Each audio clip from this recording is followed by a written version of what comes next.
Bonjour à tous, à toutes. Content d'être avec vous ce matin, d'être en présence de notre Dieu comme nous l'avons prié. Je vous propose un texte dans Matthieu, chapitre 4. Matthieu 4, versets 1 à 11.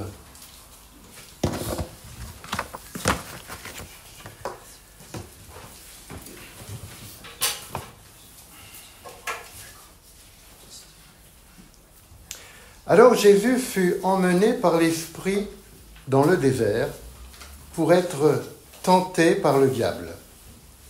Après avoir jeûné 40 jours et 40 nuits, il eut faim.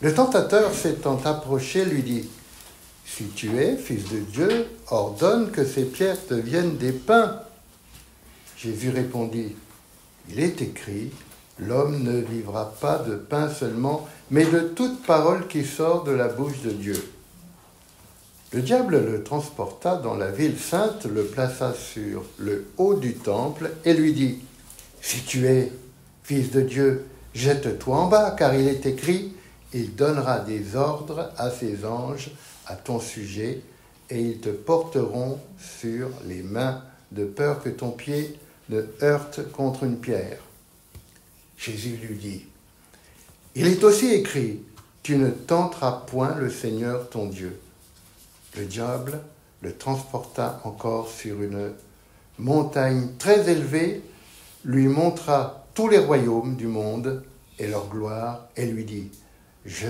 te donnerai toutes ces choses, si tu te prosternes et m'adores. » Jésus lui dit : « Retire-toi, Satan, car il est écrit, tu adoreras le Seigneur ton Dieu, et tu le serviras lui seul. » Alors le diable le laissa, et voici, les anges vinrent auprès de Jésus et le servirent. Amen. Un passage bien connu, nous l'avons tous lu, plusieurs fois même. Et d'une façon générale, quel titre donneriez-vous à ce passage ? À quoi vous fait penser ce texte, en un mot ? Oui, une épreuve, une initiation, une tentation, une préparation. Et l'autorité de la parole. Oui. Certaines traductions, comme vous l'avez entendu, parlent d'une tentation. D'autres traductions d'une épreuve, et même d'une épreuve initiale. Initiale parce que tout de suite après cette épreuve, Jésus commence sa mission publique. Après cela, en effet, il quitte Nazareth pour aller demeurer à Capernaum. Alors je donne ce titre, l'épreuve initiale de Jésus-Christ.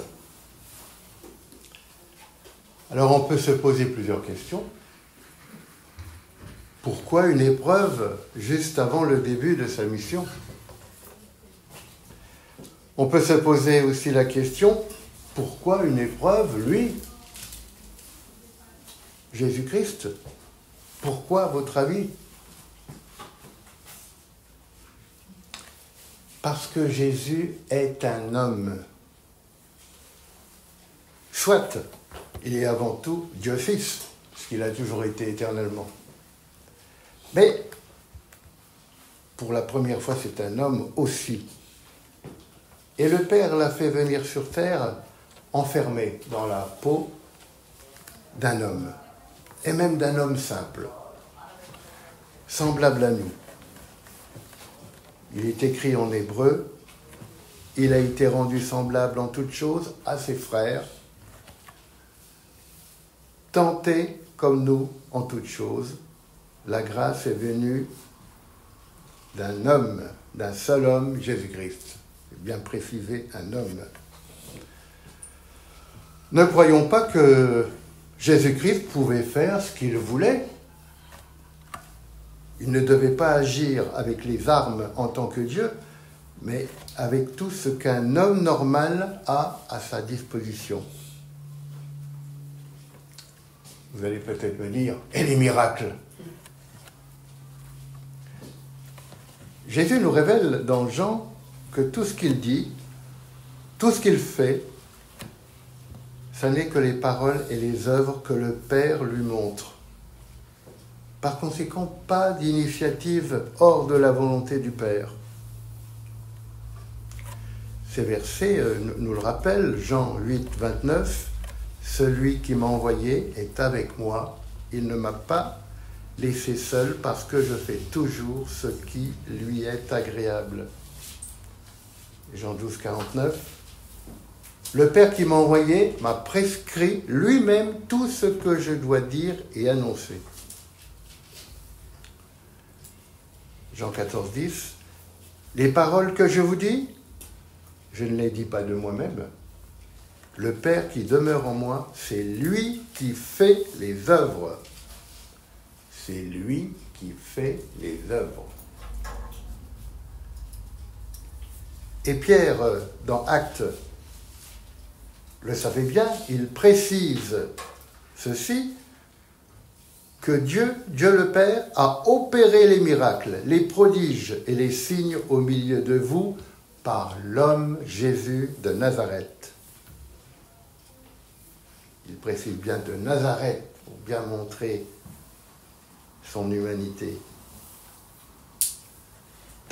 On le voit aussi dans plein de passages.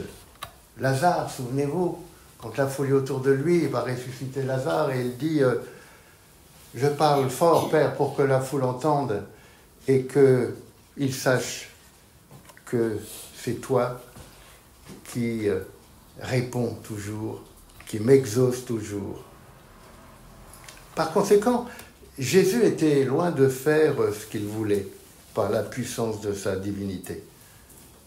Sa divinité était présente en lui, bien sûr, mais comme ligotée, comme en veilleuse. C'est pourquoi Jésus a toujours collé de près son Père durant toute sa vie terrestre, pour être en tant qu'homme sous sa direction et sous son influence. C'est très important, je trouve, qu'on comprenne bien ça, qu'on ait une vision du Seigneur Jésus, comme les apôtres dans la barque, quand ils voient que Jésus ordonne à la tempête de s'apaiser. Qui est donc celui-là? Adam est tombé dans les pièges du diable. Jésus-Christ, qui est appelé aussi le nouvel Adam, doit réussir sa mission tellement difficile en tant qu'homme. Jésus est l'image de l'homme tel que le Père le voulait, un homme confiant et attaché à lui, coûte que coûte. Et la difficulté pour Jésus est bien plus grande que celle d'Adam, parce que Jésus est hérité, il a hérité d'une nature qui a subi la déchéance, sans avoir péché pourtant. Avant la chute, Adam n'était pas dans la déchéance et la souffrance. Tout était bon dans le jardin des délices, tandis que Jésus arrive dans un monde de ténèbres, de souffrance, dans l'aridité d'un désert, avec les bêtes sauvages.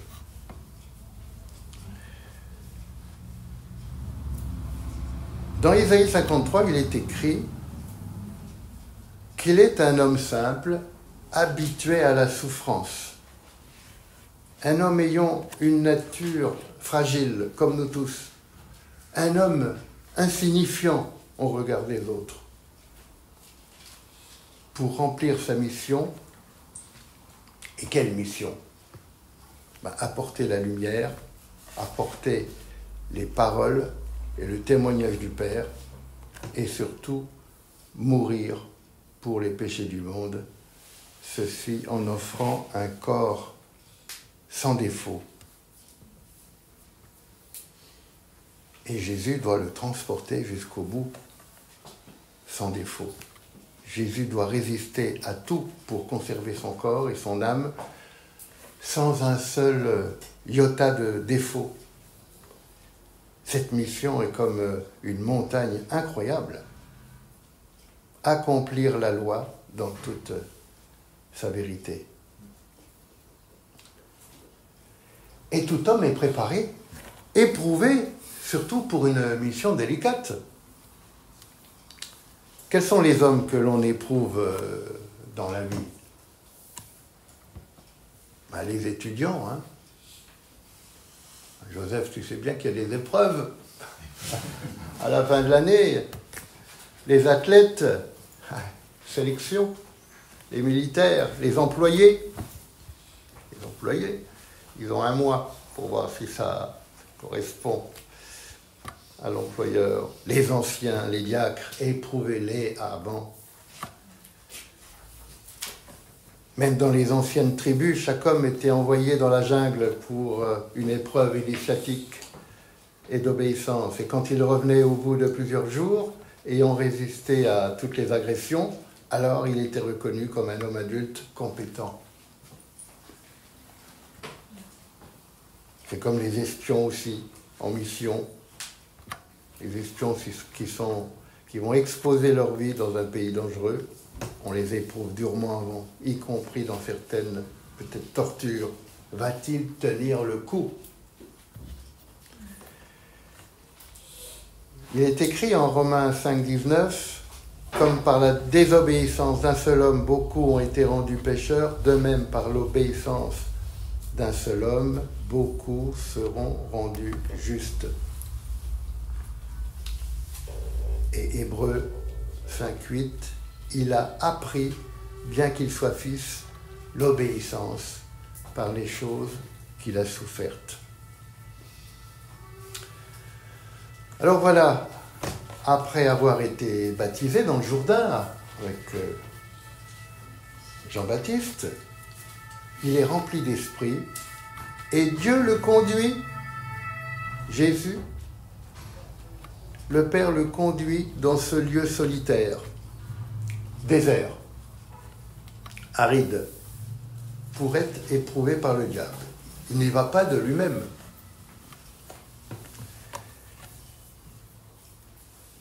Les amis, vous savez bien que l'épreuve nous concerne aussi, car il est écrit en Pierre, « Ne trouvez pas étrange d'être dans la fournaise de l'épreuve, comme s'il vous arrivait quelque chose d'extraordinaire, il le faut, pour que l'épreuve de foi ait un résultat. » L'épreuve est une préparation à l'affermissement. Et être éprouvé par le diable, ce n'est pas rien. Pourquoi ? La parole nous montre que le diable est menteur, meurtrier, intelligent, piégeur, séducteur, accusateur, déguisé, etc. Il veut casser le rêve de Dieu avec ses hommes. Que veut le diable? Faire tomber l'homme Jésus pour qu'il échoue sa mission et ainsi faire perdre définitivement les hommes.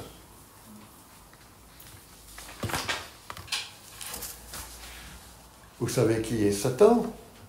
Un archange ayant été déchu par Dieu pour son comportement et avoir voulu être à la hauteur de Dieu. Il est rouge de colère de savoir que les hommes puissent être pardonnés et puissent pénétrer à demeure le sein des saints près du Père.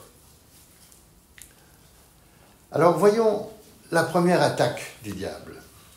Il s'approche de Jésus. Jésus, dans quelles conditions se trouve-t-il? Extrêmement faible. Il jeûne depuis 40 jours et 40 nuits.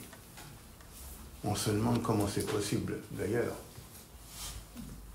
Peut-être mange-t-il le minimum pour ne pas mourir. Des plantes, des insectes, l'eau des cactus, ce genre de choses, probablement. Nous savons que le loup s'attaque de préférence à une brebis faible, blessée. Et là, Jésus est tourmenté par la faim. Il est très faible. Et c'est là que le diable s'approche de lui et lui dit « Si tu es fils de Dieu, ordonne que ces pierres deviennent des pains. » Il le provoque « Si tu es Dieu, vas-y, sers-toi de ta puissance pour faire un miracle. Ordonne un miracle pour des pains, vas-y, ça te ferait du bien. » Quand on est extrêmement faible, l'homme est prêt à donner une fortune pour un verre d'eau, pour un pain. N'oublions pas que Ésaü a vendu son droit d'aînesse à son frère Jacob pour un potage de lentilles. Que veut le diable? Que Jésus sorte du chemin d'obéissance à son Père, qu'il sorte de sa faculté d'homme pour que l'homme Jésus soit disqualifié. Il le pousse à agir de son propre gré, à user de ses pouvoirs divins et non comme un homme. Il provoque Jésus à sortir de la dépendance, de la complicité du Père. Bref, le diable pousse Jésus, faible, à tricher, à mettre en exécution sa divinité. Donc, attention, le diable profite de la faiblesse et il veut pousser du côté où ça penche chez chacun d'entre nous. Jésus doit agir comme un homme, bien qu'ayant conscience de sa divinité. Mais il ne peut pas s'en servir. On sait que Jésus, non seulement est fils de Dieu, mais il le sait. Il dit, avant que Abraham fût, je suis. Et le diable tente Jésus. Si tu es fils de Dieu, il lui met le doute quelque part. Et ça fait penser à Jésus sur la croix qui entendait « Si tu es roi d'Israël, le Christ, l'élu de Dieu, descends de la croix. » Il a sauvé les autres, il ne peut se sauver lui-même. Il fallait tenir le choc pour le Seigneur Jésus sur la croix. Lui qui est la majesté divine en tant que Dieu, Fils et Créateur, être violenté pire qu'une bête. Il fallait tenir et rester dans son humanité. Et dans le désert, là, Jésus répond par l'épée de l'Esprit, la parole de Dieu, et par la volonté de Dieu. Il montre au diable qu'il n'a pas qu'un corps, mais aussi une âme d'homme qui dépend du Créateur et de sa parole. On pourrait conclure à cette première tentation, la parole de Dieu étant une nourriture vitale. La parole de Dieu étant une nourriture vitale. Pour nous, il vaut mieux un cœur confiant en notre Père plutôt qu'un ventre rempli par la tricherie. Deuxième attaque. Le diable revient et transporte Jésus sur le toit du temple et de nouveau l'éprouve, en disant « Si tu es fils de Dieu, vraiment, jette-toi en bas, car il est écrit et donnera des ordres à ses anges pour qu'ils te portent et que ton pied ne heurte contre une pierre. » De nouveau, le diable provoque Jésus en tant que fils de Dieu. Quelle est la nouvelle ruse du diable? Eh bien, il va dans le sens de Jésus. Puisque Jésus se réfère aux Écritures, eh bien, le diable aussi se réfère aux Écritures. Jésus sait bien qu'il est dangereux d'isoler un passage de l'Écriture pour l'utiliser hors de l'esprit général. Tout passage de la Bible s'explique par la Bible entière. Et il est écrit aussi de ne pas tenter, de ne pas éprouver l'Éternel, de ne pas le provoquer, mais de lui faire confiance. Même quand on est faible, provoquer, ça veut dire je ne te fais pas vraiment confiance. Et l'homme Jésus est extrêmement courageux devant le harcèlement du diable. Jésus démontre au diable qu'il agit en tant qu'un homme confiant, ferme et respectueux de ce que permet le Père ou ne permet pas. Même dans la souffrance, il a cette confiance. Pour nous aussi, dans l'épreuve, nous avons à garder les yeux rivés avec confiance sur le Père des cieux et à se garder de l'imitation et de la ruse du diable qui veut nous mettre le doute pour nous faire tomber de notre fermeté. Fermeté en la parole de Dieu, fermeté dans la communion du Père, fermeté dans ses promesses. Même si nous sommes dégradés, malades, faibles, peut-être mourants. Le Seigneur ne le sait-il pas? J'ai confiance en lui. Et le diable lui souffle. Vas-y, tu peux faire ça, c'est pas grave, Dieu t'aime. Il t'a libéré, tu es libre, vas-y, essaye. C'est déjà un pas. Le diable est même prêt à nous donner des apparences trompeuses. La Vierge de Lourdes, beaucoup l'ont vu. Au Portugal, c'est pareil, Fatima. Et bien d'autres tromperies. Quand on entend quelquefois le témoignage de ceux qui reviennent d'un coma et qui ont été accueillis par leurs aïeux avec des robes blanches, etc., etc. Donc, une confiance totale exclut de provoquer notre Dieu. Troisième attaque. Le diable met le paquet. Il transporte Jésus sur les hauteurs d'une grande montagne, bien au-dessus du monde. C'est impressionnant.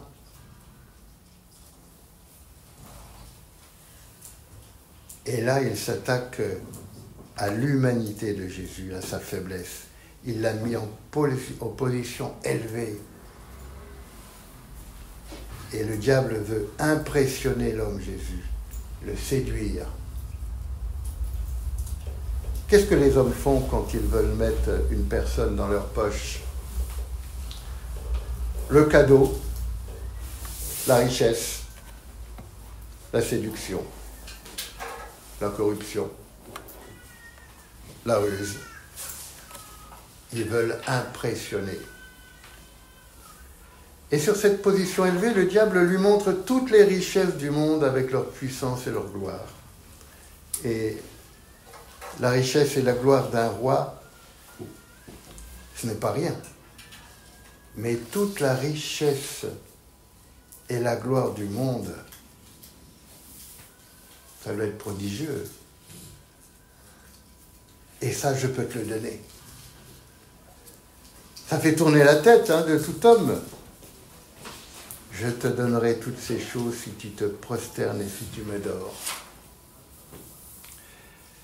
Jésus sait que le diable est le prince du train de ce monde, prince de l'air, du temps, de la séduction, de la mentalité ambiante, rebelle à Dieu et qu'il a usurpé une puissance, une certaine puissance. Satan était un ange censé être au service de Dieu, au service du Fils.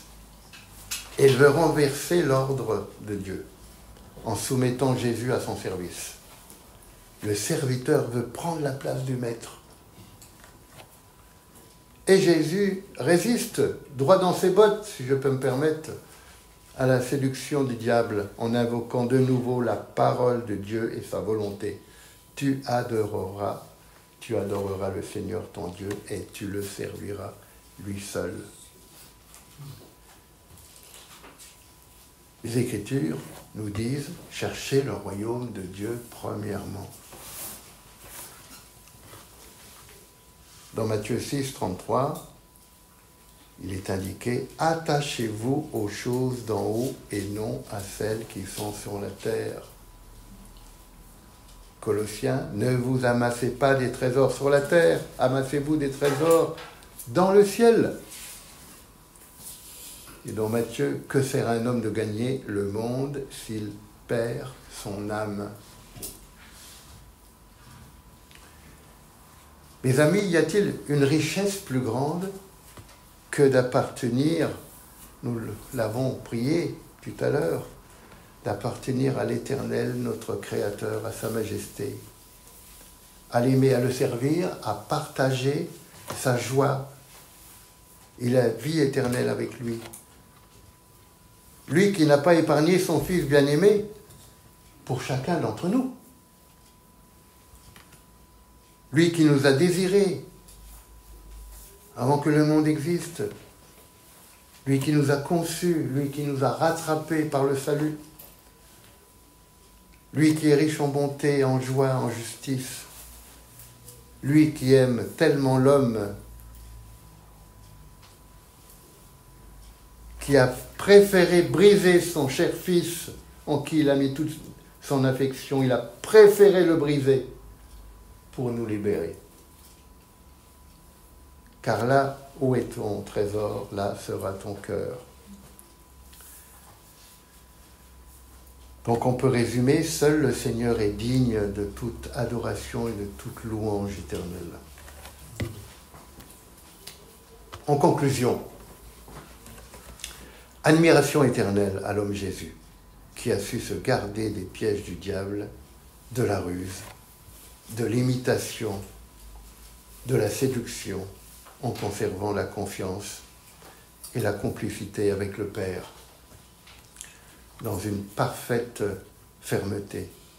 À 3 reprises, Jésus a répondu au diable par la parole de Dieu et en s'y tenant.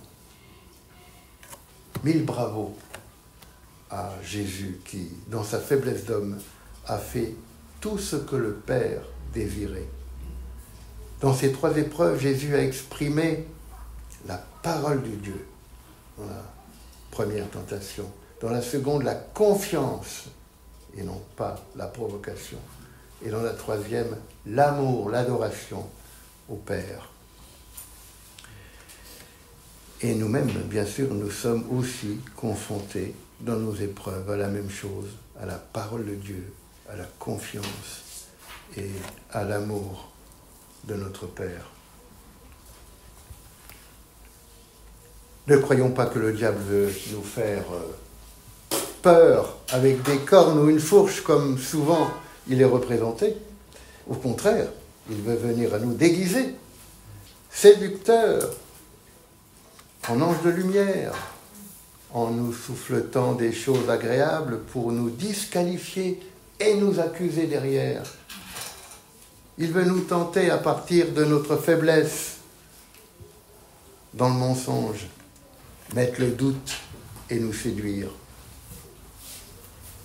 Et dans notre faiblesse, si nous tombons, et ça arrive, malheureusement, eh bien, si nous tombons dans ce qui déplaît à notre Père, n'oublions jamais le sang de l'agneau par lequel il nous pardonne et il nous relève. Je conclus avec ces versets dans Hébreux 10, 35 et Jacques 4, 7 et 8. N'abandonnez donc pas votre assurance à laquelle est attachée une grande rémunération. Soumettez-vous donc à Dieu, résistez au diable et il fuira loin de vous. Tenez-vous tout près de Dieu, tout près, il se tiendra près de vous.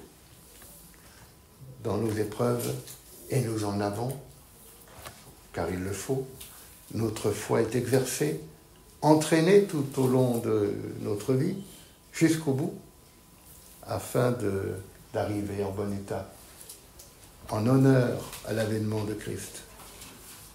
Dans nos épreuves, je disais, rappelons-nous que Jésus-Christ est le modèle d'homme parfait pour avoir résisté dans le désert, mais surtout résisté pendant toute sa vie terrestre, collé à son Père. Je dis bien collé au Père.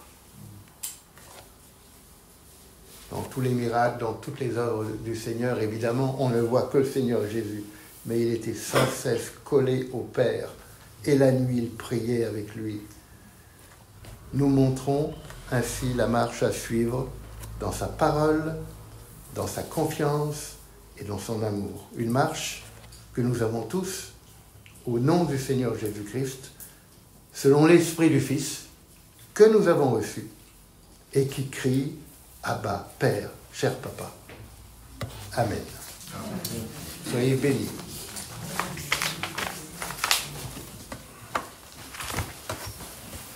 On peut peut-être prier courtement.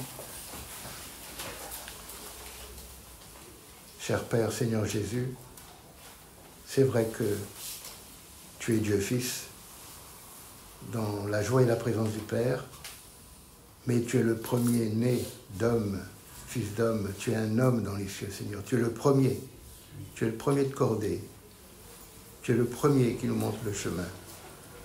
Et Seigneur, merci que nous pouvons conserver dans nos cœurs ce que tu as fait, ta fermeté, ta confiance, ton amour, ton obéissance. Seigneur, accorde-nous la grâce d'être selon ton esprit, dans notre faiblesse, soit, mais armés de ta présence, de ta parole. Seigneur, merci en tout cas. Fais du bien à chacun d'entre nous ici. Au nom du Fils. Amen.